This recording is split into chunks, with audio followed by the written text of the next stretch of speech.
New research reveals what too much social media is doing to your kids. Getting into fights, getting into arguments. Smartphones let them overdose on short bursts of sensation. Being on my phone for excessive amounts of time but not really absorbing anything. Now scientists have measured how all that scrolling takes a toll.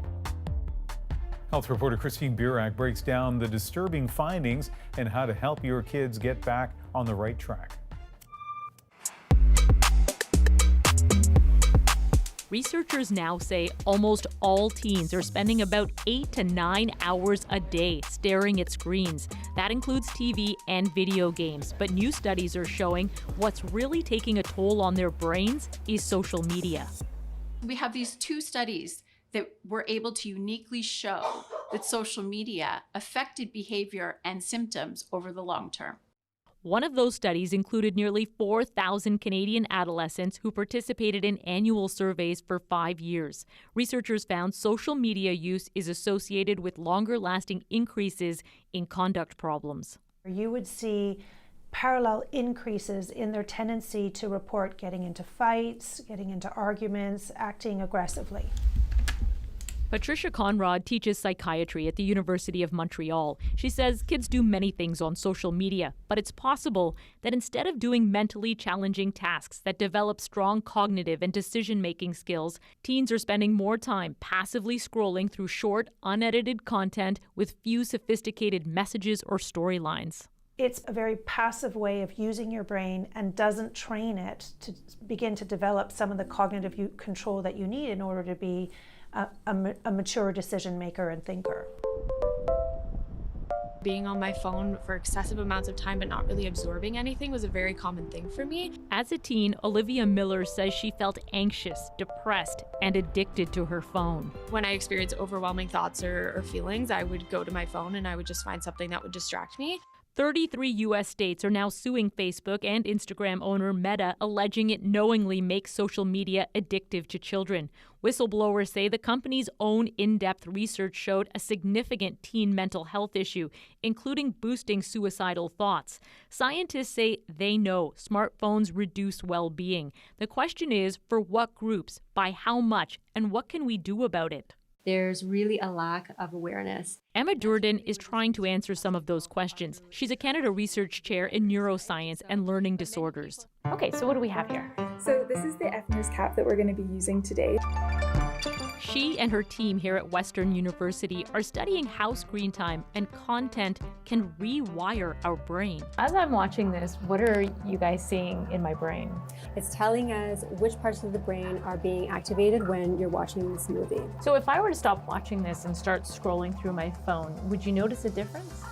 Absolutely. Durden says screen time can reshape some regions of the brain, especially in young people. We saw slower brain development in children who've been exposed to high amounts of screen time, particularly in the prefrontal cortex, which are brain regions that are so essential for academic achievement, for learning and memory.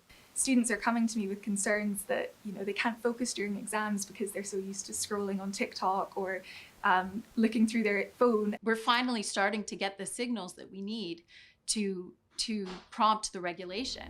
Child psychiatrist Rachel Mitchell says governments need to rein in social media companies, but she says parents also need to talk to their kids about how they're using social media. Get them to understand or to self-evaluate. How do you feel after 40 minutes versus how do you feel after 2 hours? Health Canada says online service providers must be held accountable for the harmful content on their platforms, and it will be proposing new laws soon. I didn't really realize that there were actual strategies in place on social media and phone apps that were keeping me hooked on it. Miller turned off her notifications and set boundaries for using her phone. Instead of missing out, she now feels like she's taking life in.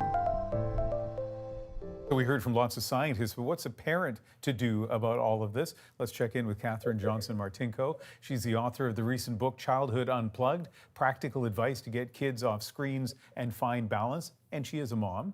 I know you did a lot of research on this topic for your book. What did you think of what you saw in Christine's story?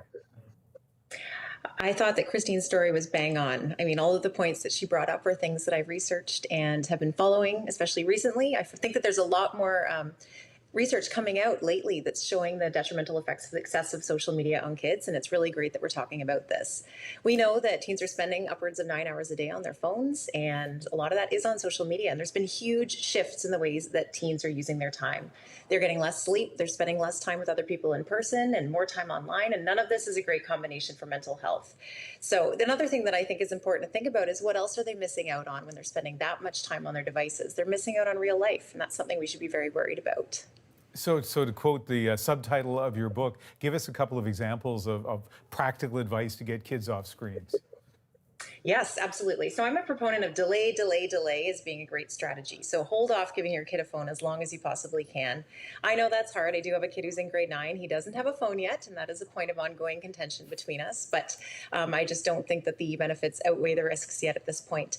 So I think that it's really important to help your teen develop an interesting offline life. So it's one thing to just tell them to get off their devices, but they need to have other things to do. So help to foster different habits and encourage them to have in-person hangouts with their friends. Build independence in your child to get out of the house and do things on their own. You know, a lot of kids are staying home, and the parents tend to think that they're safer to be at home on their devices, but in fact, it's much better for them to be out in the world, exploring and expressing themselves.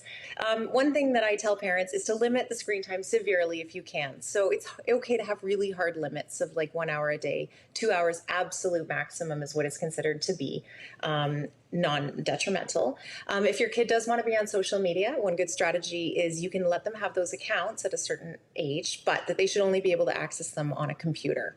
That way they are not tempted to pick up that phone every single second of the day in their pocket and check on their news feed. You wrote about your 14-year-old not being allowed to have a smartphone, and I think you said he is or may well be the only kid in his class who doesn't have that phone. So you touched on it, but like, how's it going? Like, we're in November now, and you know, deep into the school year. How does he feel not having that smartphone?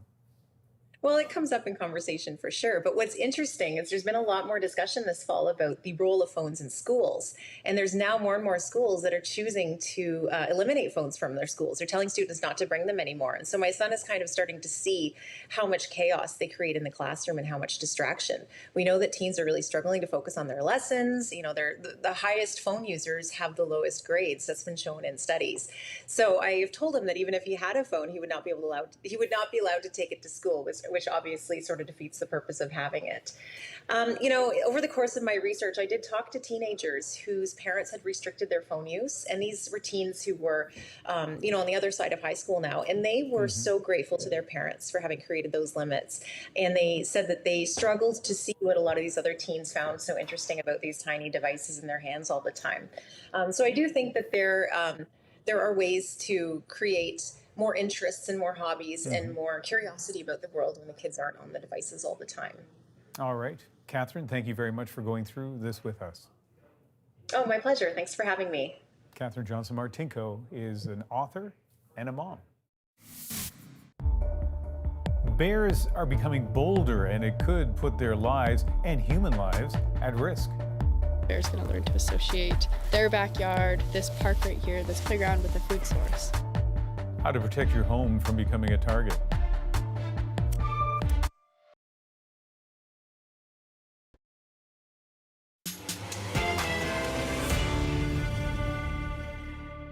The growing threat from BC's bear invasions. Hey, that's my garbage! In the name of public safety, hundreds have been killed.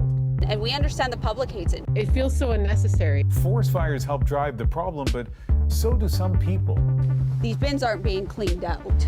So if we can smell it, a bear could definitely smell it. The toll on the bears is the highest in a decade. Lindsay Duncombe breaks down why they're feeling more at home near people's homes. And a warning, you may find some of our images disturbing.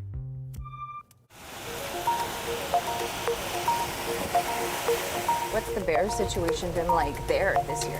One of the busiest years that we've had. Across British Columbia, bears and humans are getting in each other's way. Yeah, it's been wild. We've had numerous calls a day, all times of the day, all days of the week. We're on patrol in bear country with Conservation Officer Alicia Buchanan. She's based near Vancouver. Buchanan has been a CO for 7 years, and she's never been this busy. it's close to double than what we had last year. Twice the number Twice of bear the number calls of bear in calls. Chilliwack. Over 400 calls alone in Chilliwack so far since January 1st till now. Hey, Mr. Bear, stop getting in my garbage can. It all comes down to food. Hey, that's my garbage. Bears need 20,000 calories every day to prepare for hibernation. And when they can't find food in the forest, the quest to eat and eat and eat can lead right into communities. That bear is getting habituated to being around people and identifying that this person is where I'm getting my food source from. So it's taking away that natural fear of people as well. So if the bears aren't scared of people, if someone is there, would they attack or protect their food? I mean, the possibility is there. And so that's why we have to step in. Sometimes stepping in is lethal. Oh, the bear's scared. This food-conditioned bear was close to a public swimming pool, so Prince George conservation officers made the call. Oh, no, he killed it. From January to the end of September, BC conservation officers destroyed 460 black bears, the highest number in more than a decade. We hate it, and we understand the public hates it. Nobody wants to see an animal get killed. So when you have to remove one, that's the worst day for me. I can't think of a worse day in my career other than having to remove bears. She says this alley, behind several restaurants, is evidence humans need to do better. Oh, see, a bear can get right in there. Yep, and there's garbage in there. And you can smell it too, right? Like these bins aren't being cleaned out.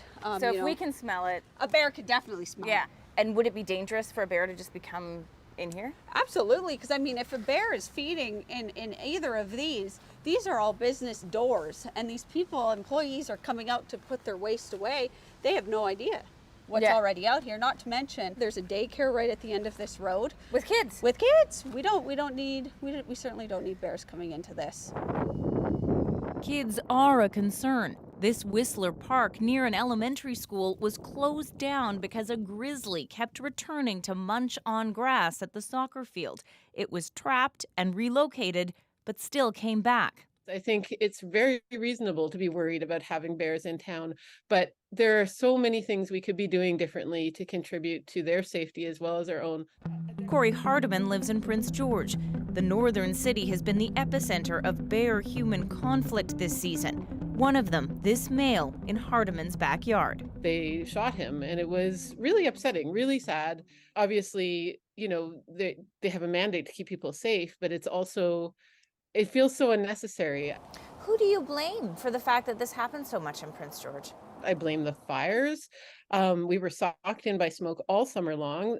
Habitat destruction is happening all around us all the time. I blame us. I blame human beings. Many bears are really dependent on berries in the summer. And what's happening to bears in Canada isn't just one thing, says Cole Burton, a wildlife biologist at the University of British Columbia. His trail cameras capture images of bears deep in the forest. In some places, wildfire may have destroyed habitat. In others, drought has meant a lack of berries. It's been quite dry, and that a lot of the berry crops have failed in many areas. So I think that would be enough to potentially really significantly reduce an important food source for bears. The problem isn't limited to BC. In Churchill, Manitoba, conservation officers responded to 76 calls about polar bears as of August this year. That's triple what they would normally deal with. It took 10 people to tranquilize and move this bear. And in Alberta, tragedy. A grizzly killed a couple on a backpacking trip in Banff National Park.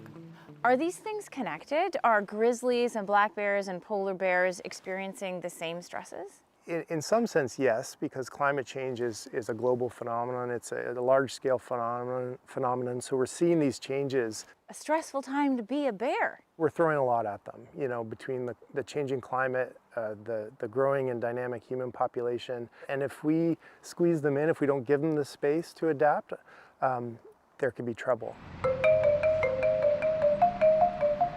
Preventing trouble with bears is Olivia Lemke's job. She works for WildSafe BC in Kamloops. She goes to neighborhoods like this with heavy bear traffic and shows people what they can do to keep themselves and bears safe. My name is Olivia Lemke and I'm with WildSafe BC. I'm just doing education in the entire neighborhood about bears because there's been a little bit of bear activity lately. Okay. She spends a lot of time asking people to pick their fruit trees because look what happens when a bear finds pears growing on a backyard tree. It is on somebody's property. The bear's going to learn to associate their backyard, this park right here, this playground with a food source. And he might remember this and come back next year and come back to the same tree and eat it again. So Lemke shares tips with homeowners. I can suggest in the springtime blowing off the blossoms with like a pressure washer or a hose. That will reduce the number of fruit that's actually like produced that year. What's the response you get from people when you point these things out? What kind of things do they say to you? They're very, very receptive to the idea of helping the bears and helping to clean up their yards. But cleaning up can be complicated. It's a bear buffet. It's a tree with no one here to maintain it, right? Alicia Buchanan was called to an apple tree on a vacant lot. So has a bear been here? Absolutely. How do you know? Some of these apples have been eaten already. So they got bite marks in them. They've got bite marks right in the apple. So what needs to happen with something like this? If there's nobody to maintain the tree and there's nobody utilizing the apples, it should be removed. She'll try to track down the owner and get them to deal with the tree. The kind of work she's hoping to have more time to do once the bears have finally finished feasting and gone to sleep. So, Lindsay, what are the penalties for leaving garbage out? Well, many communities have specific bylaws, so breaking bear rules could cost you up to $500. And under BC's Wildlife Act, it is illegal to feed bears deliberately or to disobey an order to clean up attractants. And those fines can be pretty steep. The maximum penalty, $100,000 or a year in jail. So spotting bears in your property, let's say, can make people anxious, but how they respond to it can be contentious.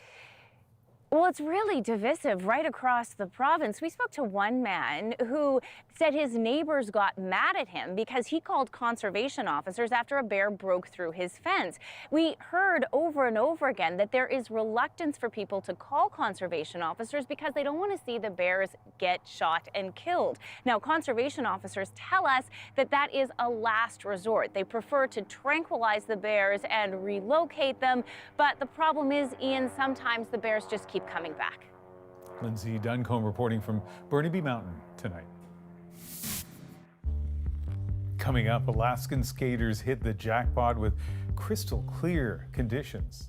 Being able to look down 3 or 4 meters and see what's on the bottom, it was totally surreal. Glide along with us as this once-a-decade ice window unfolds. That's next in our moment.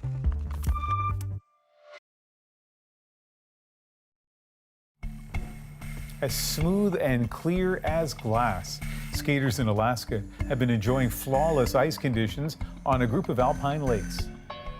A very cold, dry stretch of weather produced the unique surfaces, and tonight that natural frozen playground is our moment. It was totally surreal. Everybody was just like jaw hanging open. It's a magic moment. I've been skating for about 12 years up here, and I've never seen it like that. We had an unusually cold but dry transition into winter, so this was a very unusual environmental conditions. The lake bottom, it's rock instead of soil, and so the water is really clear. Being able to look down 3 or 4 meters and see what's on the bottom, it reminded me of snorkeling more than any other activity that I've done. And since it took 10 years, maybe longer for those conditions to present this year, I think it might be another decade before we get to see something like that again. I live here, like I get access to stuff, kind of like this year round, and it was still mind-blowing for me, like it was that special.